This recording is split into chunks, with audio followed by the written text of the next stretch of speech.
So welcome Brian, who I think most of you will probably know or have seen before.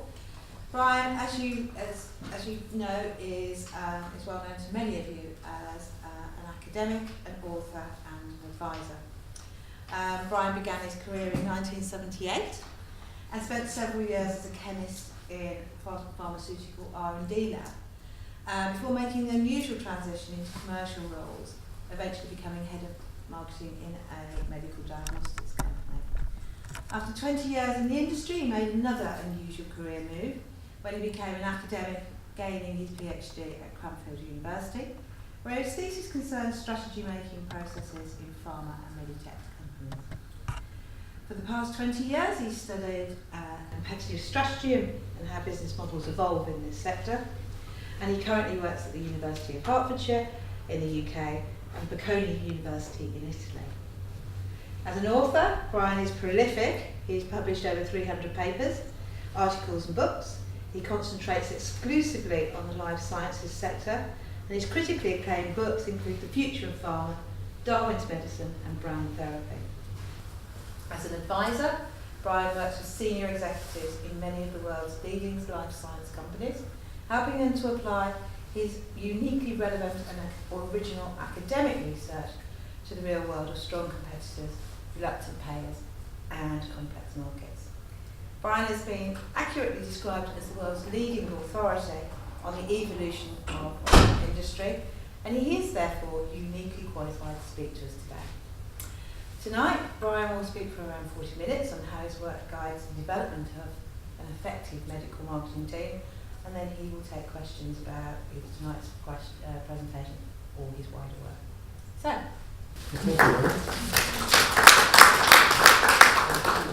Assembly, that's 41 years ago today. Today, February the 6th, I walked through the doors of Stirling to start working as a chemist in the R&D department. I sometimes think, God, surely I've not been working for 41 years in the industry. And then I look in the mirror and think, yeah. So, imagine if you could have this sort as a brand team. Imagine what the superpowers could do for how the brand team works. Telepathy would be really useful in payer negotiations, don't you think? Being able to teleport would certainly make business travel more efficient. Invisibility would probably help you gather competitive information. And if you had time travel, then you'd never have to worry about meeting deadlines, would you? Well, I can't give you invisibility and telepathy and teleportation, so I'm sorry if that disappoints you. But what I'm going to try and talk about tonight is giving your brand team the ability to understand the market better than your competition does, to create and execute stronger brand plans than your competition does, and to work better cross-function. So if I achieve that, my view is that's not bad for a couple of hours in a cold February evening, is it? So that's what I'm going for. So, those of you who read such things or watch the movies know that the X-Men get their powers from a mutated gene, called X gene. So if you want to have a medical marketing with all the superpowers, then we need to genetically modify them. Of course, I'm not literally going to be talking about injecting one of your brand managers with a viral vector, or getting your head of medical affairs and doing CRISPR-Cas9 on them, as much as you might like to. I'm going to talk to you about medical marketing teams that is analogous to genetic engineering. Not a metaphor, but a very close analogy. So I'm going to start by going briefly into the management science, the work that I did all day at my university, then how it applies in the real world with some examples, and then I'm going to try and close with what you could go home and do when you go back to the office tomorrow morning, what you can start doing. So So let's start with a couple of slides on science, and let's work on the science that you already know and understand. Okay, so I'm guessing that everybody in this educated, trained group of life science people know this already. So, an organism, you have traits. Okay, your beautiful eyes, Peter. Okay, or your fine head of hair, sir. Okay, or the consistency of your ear, excellent, could be wet or dry, okay? Wet apparently. Right. And According to 20. as you know, all of those things are driven by physiological processes. Okay? And those physiological processes are a result of your proteome. You know you've got about 90,000 proteins in your proteome, and they give you those particular traits. And of course, you know that the proteome is expressed by your genome. You've got about 20,000 genes. They code for proteins.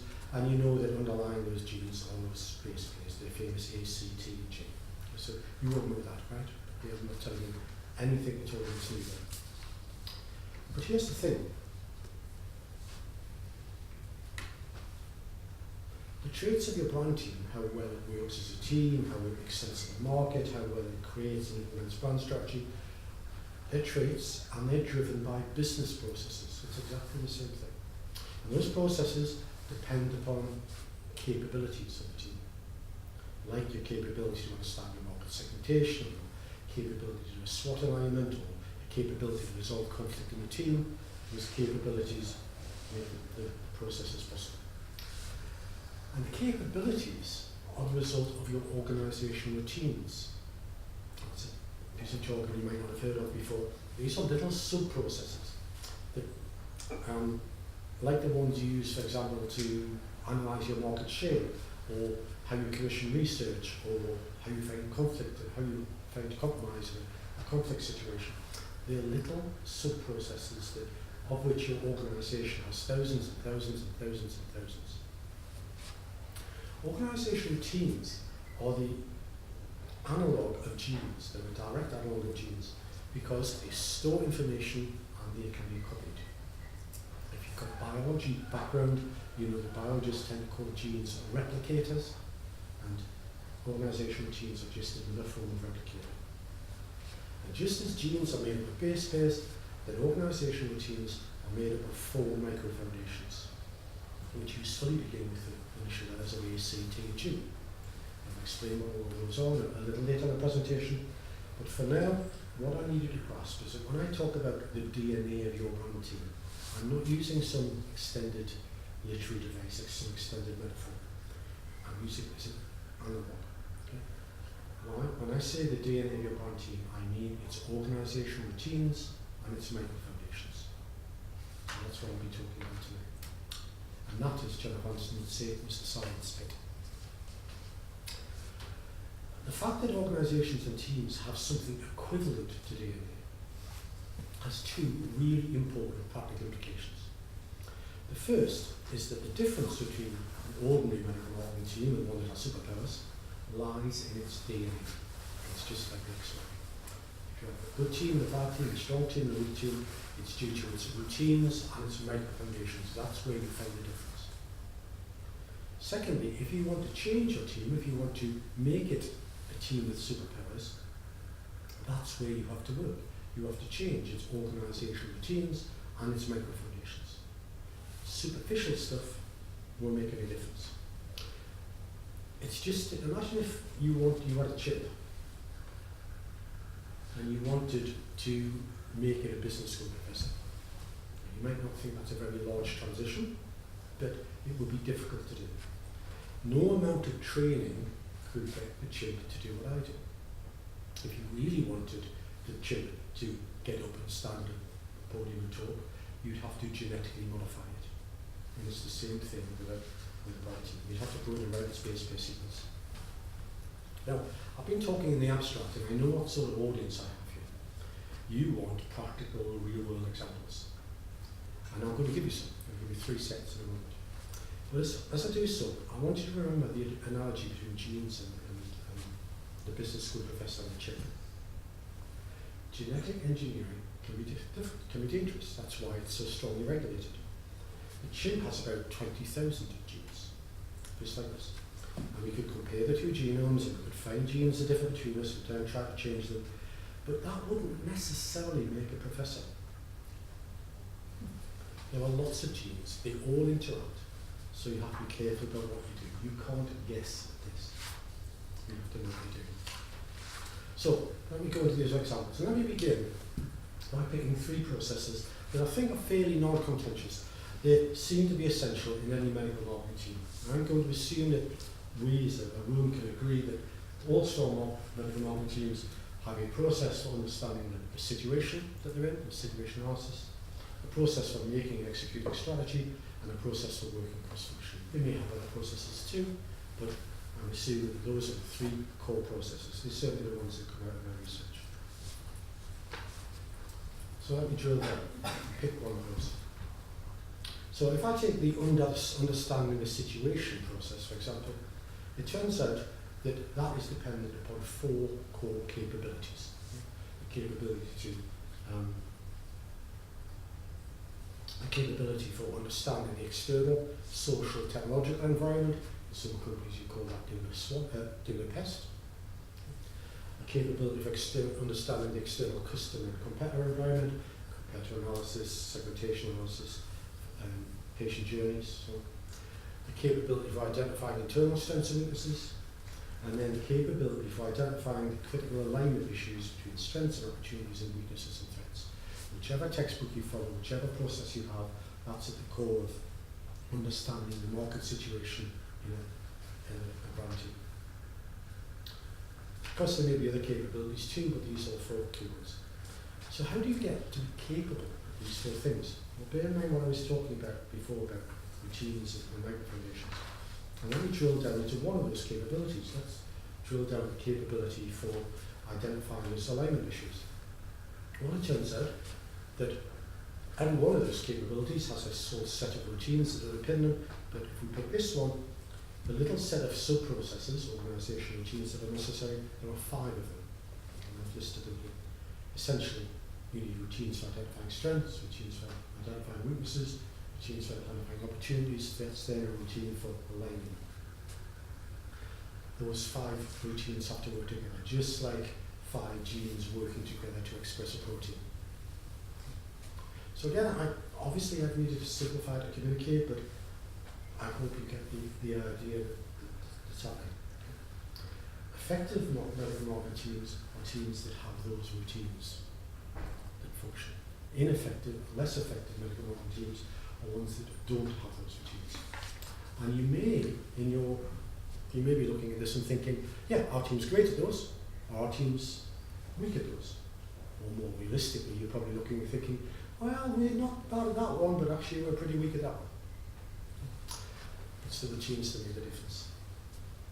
So how do you get to be good at the routines? Well, I mentioned these things called micro foundations. I'm going to come on to those. All routines are underpinned by 4 categories of micro foundations. The attributes of the individuals within the team, the processes that go on within the group, the way the team is structured and the way it's connected to other teams, and the methods used for managing conflict. Okay? Remembering that I'm using conflict and the sense here that it can be both positive and negative. So, if I drill down into that routine for identifying critical alignment issues, that's by way of example, what routines appear to be critical? Well, included in attributes of the individuals need the ability to apply reality filters to the outputs of the internal and external analysis. So the technical, what that means is they have the technical ability to look at all the analysis of the market and sort the wheat from the chaff. What is really a strength, what is really weakness, what is really opportunity, what is really a threat. And if you've ever done a SWOT and found yourself in a situation where, this could be a strength or a weakness, I'm not sure, is this an opportunity or is this a threat? If you've ever found yourself doing that, that's you finding that you don't have this technical ability. There's a way to do this. The group processes that make this work involve, for example, distributing the scanning process around the group. So environmental scanning is when you look at the entire market, everything that's going on in the whole pest environment, and picking them up and identifying what factors are important to you. What good teams do is they distribute that task around the brand team, for example. In terms of team structures, strong brand teams tend to be structured according to a mission rather than a brand. And they have the line manager is connected into the head of the group is connected into the line management structure of the company. And in terms of conflict management methods, one of the key factors in Brian teams to make this work is that the individual objectives are set to be independent. So I can only succeed. I am judged by how I let my colleagues succeed and vice versa. Okay? Many companies fail to do that. So if you're looking at this and thinking, we do some of it or we do all of it, remembering of course that the genetic metaphor works quite well. Imagine if you had a genome with most of your genes working, but one or two not working. Well, actually that's the basis of many diseases. And it's the basis of much not working or ineffective working with medical marketing teams. I'll give you a second example. Okay? We'll move on to another process, and the process for making and executing strong strategy. Well, it turns out that that process is dependent upon four principal capabilities. The capability to allocate resources between segments in order to optimize risk-adjusted ROI. The capability to design extended value propositions, not just sell the product. The capability to develop activity streams that execute those value propositions, and the capability to execute the strategy whilst adapting during execution and learning, organizational learning during execution. Some teams have these capabilities in spades, some teams are very weak at them. So let's drill down further, pick one of these capabilities, and I'm going to pick the capability to execute, adapt, and learn, because it's a particularly interesting one. It turns out there are 5 routines that act together to make this possible. Routines for how you distribute activities, designing lead metrics, lag metrics, learning metrics, the 3 great classifications of metrics, and a routine for anticipating and preempting cross-functional conflict. All of these routines are important. If they don't all work, your team is suboptimal. So what micro foundations underpin those routines? How can we make those routines stronger? Well, it comes to the same 4 classes. Attributes, conflict, group processes, and team structures. So if I look at the examples here, okay, including attributes of individuals or their skills at designing these sets of 3 R metrics, lead, learning, and lag metrics. In group processes, they share the monitoring of the metrics rather than having concentrated in one person who's the policeman. In terms of team structures, they tend to have accountable and authoritative mission needs, which means, for example, matrix teams where the head of the matrix team actually has some line management authority over all members of the matrix team. Most companies don't do that. And in terms of conflict management methods, they tend to act to remove the antecedents of conflicts, the thing that causes conflicts. So, for example, many companies have their brand teams spread across many geographies or different offices. Okay? It screams out of the research that if you want people to conflict within a team, you physically separate them. If you want them to cooperate, you let them use the same water cooler, for example. So, as with the previous example, you can identify the process, the capabilities, the routines, then the micro foundations that underpin it. And I hope the point I made earlier about if all you do is just try to train the team to be better, that doesn't seem to work very well. I hope the complexity of this is beginning to explain to you why simply training doesn't work. So let me move on to my third examples. Let's look at the process for working cross-functionally. It's usually the one that the companies I work with want to talk about most, because it's usually one they see as one they're visibly feeling within companies. That's not to say that companies don't work well cross-functionally. It means to say that they find it inefficient or politicised and taking much more time than it should. It turns out the process for co-working cross-functionally depends upon 4 key capabilities. This is about gaining effective commitment to common goals. Effective is a jargon term that researchers use. Effective commitment is when you're committed to something because you believe in it, not simply because you're getting paid to do it. Okay? That's a different sort of commitment. the capability to pool diverse knowledge, the capability to delegate and share simultaneously. That means being able to play like a team. Each member of the team does their different things and cooperates, as opposed to, well, the opposite of that is what 7-year-old boys do when they play football. Have you ever seen a group of 7-year-old boys play football? Right? They're all within 2 yards of the ball, kicking like crazy, and nobody else in the rest of the pitch. And many cross-functional band teams work like that. Or really don't work like that. And the third one is the ability to differentiate between satisfying and satisficing. Satisficing is another technical term I don't expect you to understand. Satisfying is when you do the job well and you deliver the result. That's satisfying. Satisficing is when you tick the box, you fill in the template, and get it off your desk. And I'm sure none of you have ever done that, but apparently it happens in some companies. So if I drill down at those capabilities and I look at one of them, look at the capability to pool diverse knowledge effectively. That's underpinned by this set of routines. Routine for understanding what knowledge is needed, for identifying and prioritising gaps, for sourcing the sources of knowledge, synthesising the knowledge, and then a routine for overcoming cognitive biases, okay? Understanding why your biases are screwing up your understanding. So all of those routines have to work. It's just like 5 genes expressing a protein. If you have 4 genes working and one of the genes not working, the protein isn't expressed properly. Okay? And you get to be good at the routines. You get to be good at the routines by having the right micro foundations. And the right micro foundations, again, fall into the 4 classes. So in this case, the examples will include these. What skills or attributes would the team member need? Well, in order to do this well, you need the ability to differentiate between data, information, knowledge, and insight. Technically, they are 4 completely different things.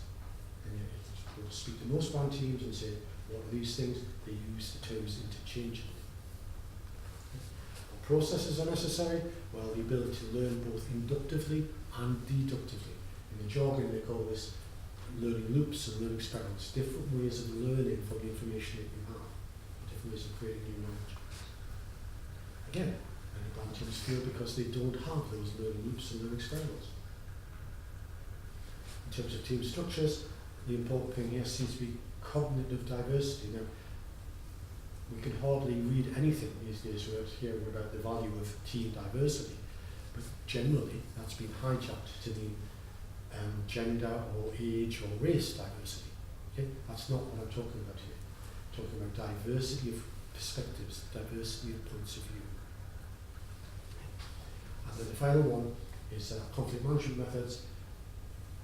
These are the ability to challenge ideas without challenging people. Many cross-functional teams are very pro at this. Criticism of an idea is taken to be criticism of the person. Okay? This is one that academics tend to be good at, because we spend all our time criticising each other's ideas without criticising the person.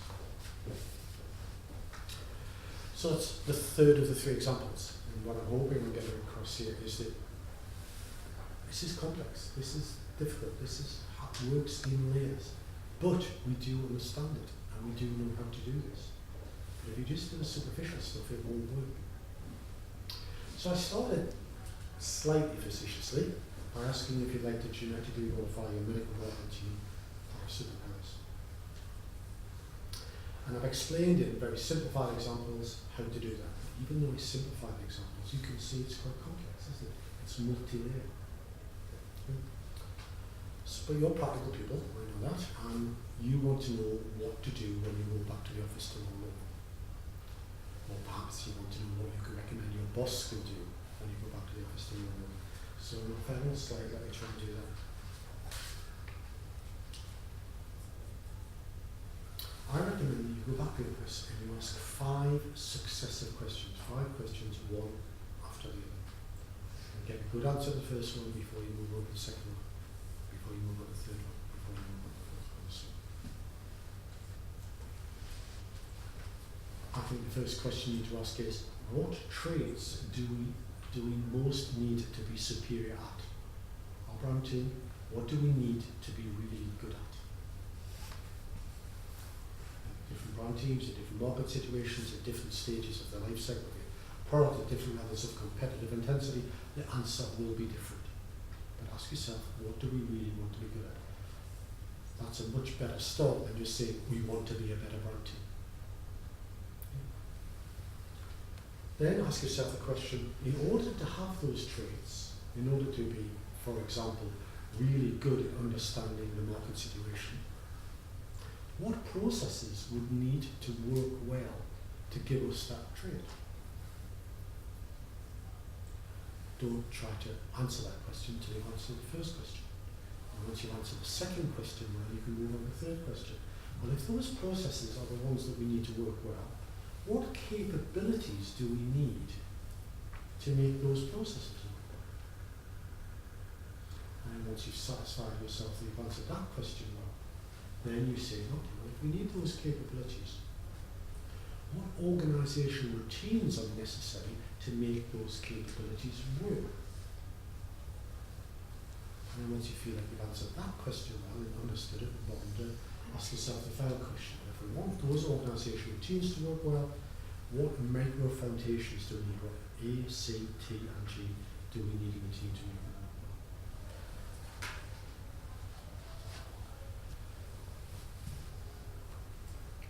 I hope that I've communicated to you the difficulty and complexity of making a brand team work. There are, of course, lots of people out there that will tell you, well, this is what you do. You send them on this training course, or you send them up a Welsh mountain to build a raft and whitewater raft on a river or something. Okay? Some of you will even have attempted things like that. And I'm guessing that many of you have found that that in practice has had relatively limited or short-lasting benefits. Just like if you try to train the chip to walk and talk. If you want your cross-functional medical marketing team to work, a superficial approach won't work. It's particularly important in pharma and medtech because unlike other industries, the marketing process is distributed. Okay? If you worked in a consumer company, you would look after product design, marketing communications, pricing, distribution, all of the famous marketing P's. Pharmaceutical medtech company, of course, they're distributed across medical affairs, market access, marketing, and even then some of the departments too. Makes it all the more important to get the team to work. I'll leave you with a thought. How valuable would it be if your cross-functional medical marketing team worked really well? How valuable to the organisation would it be if you could really understand the market well, better than your competitors do? If you could translate that understanding into a strategy that is much stronger than your competitor's strategy, if you could execute that strategy well, and you could do all of that by working across functions really effectively and efficiently, how valuable would that be? It's possible, but as the old saying goes, there's no pain without gain, no gain without pain. Thank you. I've stopped talking now. I'll gladly take any questions you have. Or are you all struck down?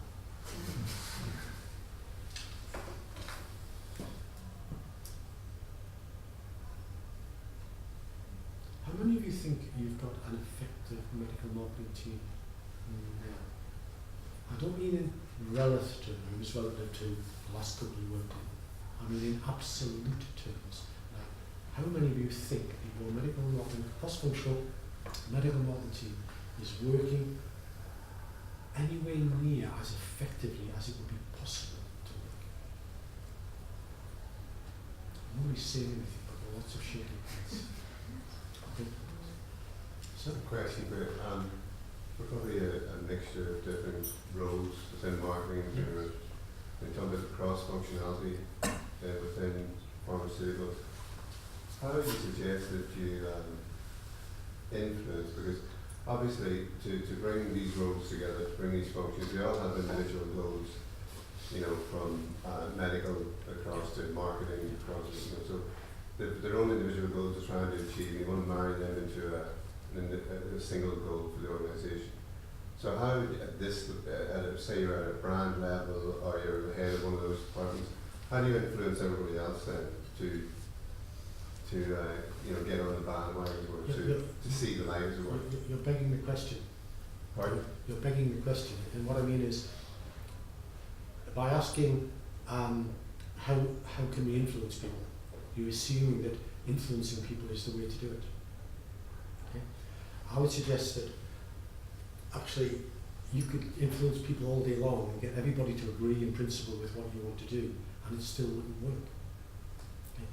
It wouldn't work unless the micro foundations were in place. So if we take that example you were talking about, where the roles, the different functional goals of market access, medical and marketing, for example, okay, then at least the two most important micro foundations with respect to that are interlocking management objectives. So what function are you in, sir? Pardon? What function are you? What department are you in? I'm the brand lead. Okay, so you were the marketing, Yeah. and I write your MBOs, okay? Yeah. And or somebody writes your MBOs. I work in medical, somebody else writes my MBOs. They should be written so that you cannot achieve your MBOs without me achieving my MBOs, and vice versa. Okay? That's interlocking MBOs. Another critical micro foundation in that situation that I come across a lot is removing the things which cause conflict. Okay? Now, this is going to sound crazy and petty, but it turns out that what causes intra-organisational conflict, negative intra-organisational conflict, there's about 10 factors, but they're all tiny little things. They're things like we share the same administrative assistant, and she's very busy, so we fight over her time. And because we fight, we perceive ourselves to be in conflict, and that breaks down the team. It's a trivial thing. Things like I mentioned before, physical separation. Okay? Because in order to work well, it helps to be close to meet reasonably often. Okay? And yet, you're getting into the fourth quarter, you're not quite hitting your target, you have to reduce expenses. What's the first thing the company does? Let's do a travel ban, shall we? So, I'm not perhaps not answering the question that you asked, which is how can you influence people. That's a whole. So, point is, the traditional pharmaceutical culture is that the way that you make these teams work is by everybody, is by socialization. Everybody talking to each other, being friends, and trying to influence each other. Okay. Every brand team, every cross-functional marketing team that I know does that all the time, and yet they still don't work effectively. Because you effectively, it's what you've done is you've trained the chimpanzees to behave nicely, but you haven't genetically modified them to be able to get up and walk and talk. Does that make sense? Any other questions? Okay. You mentioned one thing about like organisational hierarchy, as it were, where, because obviously, in fact, I'm not sure I know of any company I've been involved with where it hasn't been separate functional line management, so medical, marketing, market access. Is there an argument that would be more effective if you had a particular brand or there's a history story here. Remember that the principal organisational challenge in any organisation, but especially in a complex organisation like a medtech company or a pharmaceutical company, is you have all of these functional specialities who, by definition, have to be excellent at their particular thing. The marketers have to be great marketers. The medical people have to be great medical people, medics. The market access people have to be market access specialists. And you have to coordinate across those silos. That's the basic. And 50, 60 years ago, we discovered that traditional hierarchical structures don't work very well to make that happen. So we started introducing these things called matrix teams. But we didn't. Because the original idea of matrix teams is that the matrix team leader would have some authority. Okay, so like the brand team leader would have the abilities. So if you're the brand team leader and this lady next to you is that a medical affairs person in your brand team isn't doing a good job, you should be able to sanction them. Okay? Does that happen in most brand teams? No. You would, at best, you can go to the head of medical affairs, or you can go to the head of marketing, and who might go to the head of medical affairs, who then comes down on this junior person in medical affairs. It goes that way rather than this way. What they do, what seems to work better is a mission-led team. So you have these different disciplines, but they're led by somebody who is in charge of the mission, that is delivering the project, or delivering the task, delivering the brand success. Okay? And that person has at least partial authority over everybody in the team. Okay? So this lady here, for picking you, if she decides she doesn't want to play ball in your brand team, she knows not just that she may be reprimanded or sanctioned by her boss, who may have been spoken to by his equivalent in marketing, who may have been spoken to here, she knows that you have direct impact on her. So it breaks the authority lines across functional goals. So what we have in, I'll tell you in a second time, what we have in most matrix teams is we have the structure, but without the authority. That's an interesting one. I wouldn't say that I disagree with that, being branding. But I do wonder as well whether there is, if you can empower everybody in a matrix team, and I think this comes down to having the common goal, and that everyone has the effective, belief in what they're doing. Is that you should be empowered and open enough with your team to hold each other accountable for when you're not reaching your goals. So not necessarily being that one person, but you do it for each other when you're...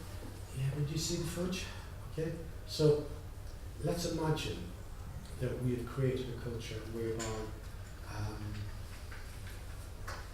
you could hold me accountable because I don't think you did a good job, or I could do that to you. Okay? There are two problems with that.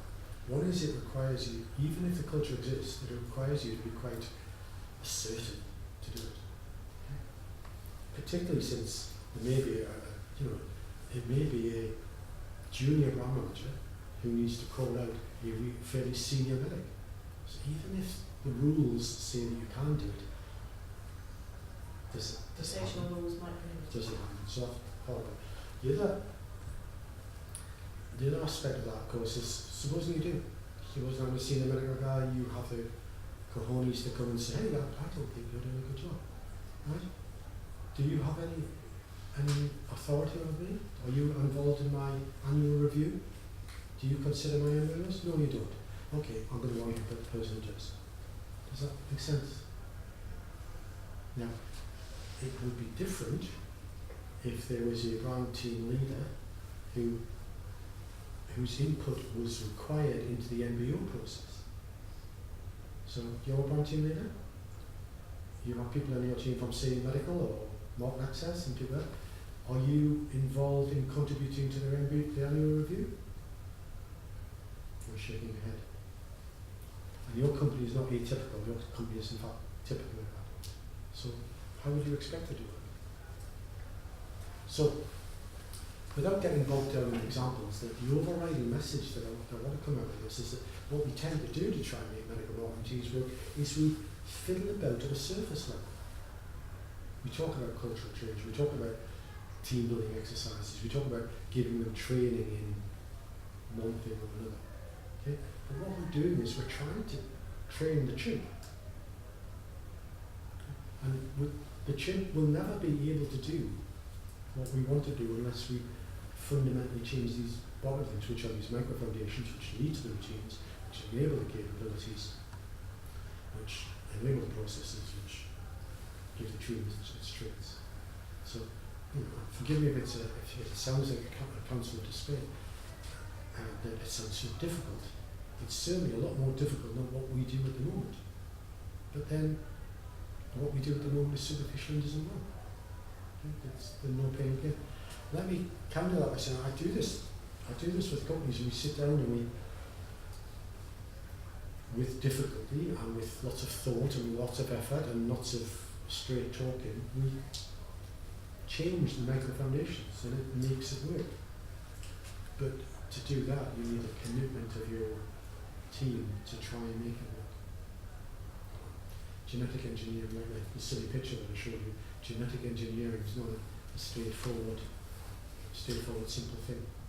But frankly, if I was standing here saying, here is how you can improve the functioning of your cross-functional medical marketing team, it will take you half an hour and it will produce immediate significant results, then you would be quite justified in thinking I was selling you snake oil, wouldn't you? Because things like that don't happen in the world. Brian, would you start then to try and implement that on set projects? So would that be a good way of kind of bringing it in slowly without kind of having to restructure The sweet spot for starting this is a project that is very important that is lacking in any serious weaknesses like, we are absent a medical affairs manager, or that has a complete team, and there aren't any major problems, but you want it to work better. And the person responsible, so the pharmaceutical company might be the therapy area lead, for example, the global therapy area lead, is strongly committed to making this work properly. So that's the sweet spot. Okay? Counter to that is the thing that makes it fail is this thing I call faditis, this infection with fads.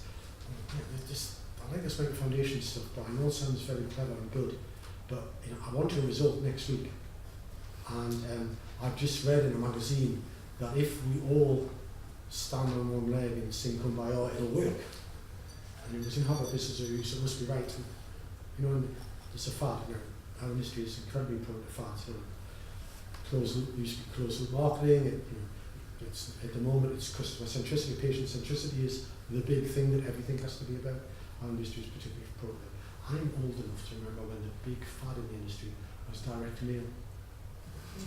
We had typewriters that you could plug computers into. Wow! It was going to change the world. Wow, it didn't. Any questions? Does this resonate with you? Does what happens in teams that I've described sound like your company's? Or do you think your company is just, we're good at this? Looking at what you just said, but probably how it could work. I come from the medtech environment, and we definitely have noticed the difference since we embraced a common project management tool that everybody has subscribed to, and that is cross-functionality in practical terms, and somehow.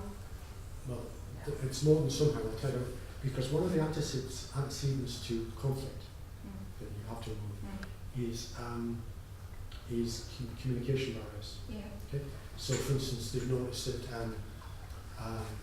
people in noisy factories tend to argue with each other because they can't make themselves heard. Okay? Or teams with language difficulties, and stuff like that.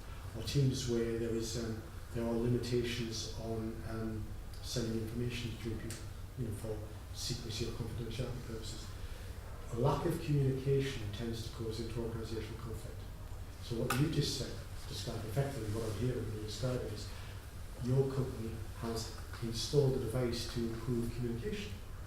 So that would reduce, it takes away one of the main causes of intra-organizational conflict, which therefore fixes one of your micro foundations.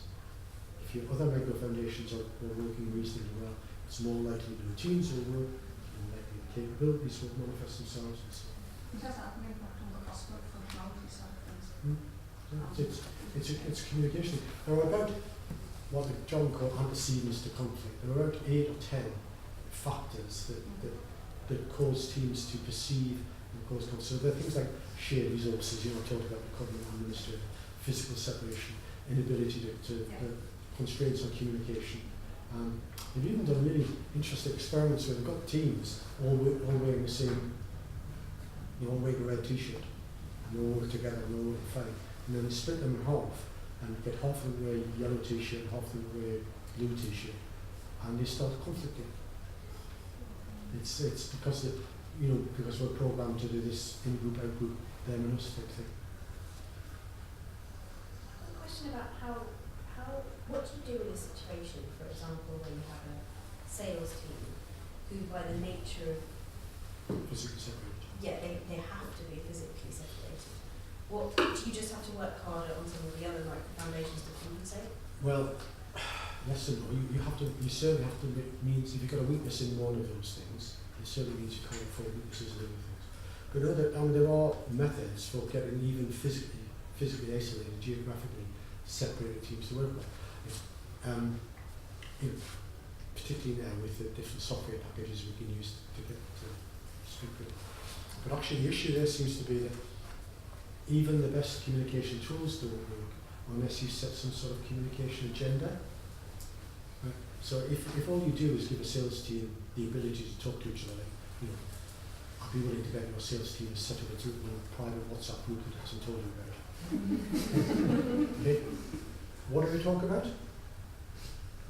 Well, Helen, she's terrible. I hate her. She's useless in a job. We ought to sack her. That sort of stuff. Okay, that's what goes on.